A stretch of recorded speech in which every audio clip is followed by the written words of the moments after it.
When I finish a grammar lesson, I tend to ask myself whether the students have come away with an understanding of the target structure. So in this lesson, it was the second conditional. Do they understand how it's used, when it's used, how it's formed? Are they pronouncing it as naturally as possible? And have they had some useful practice so that they're starting to produce it? And I think in this lesson they did come away with that. I think there were a couple of students who'd studied it before, so they were already familiar with it because they'd been at the school for quite a long time. But I think the other students, it was new for them.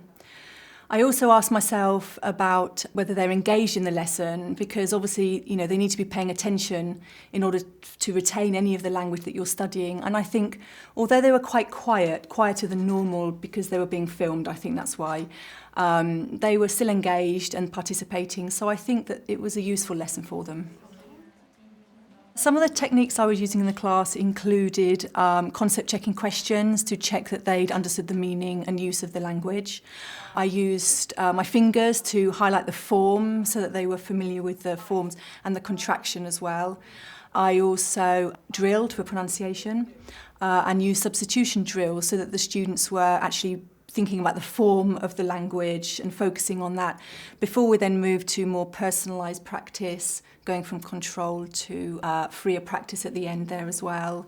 I think in terms of classroom management, I was monitoring. In the control practice areas, I was giving on-the-spot error correction. But in the final activity, I wanted them to develop their fluency a little bit more, so we did some delayed correction on the board.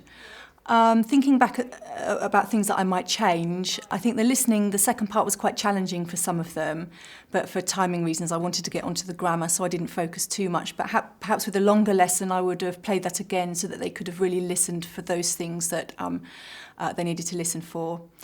Other than that, I think the lesson mostly went as I expected, but they do need obviously a lot more practice. They need to develop that grammar much more. They need to be able to use it in more fluent spoken English. So they need to have consolidation, they need to have more opportunities to use it, and obviously more error correction as well, so that they can hopefully start to use it more fluently.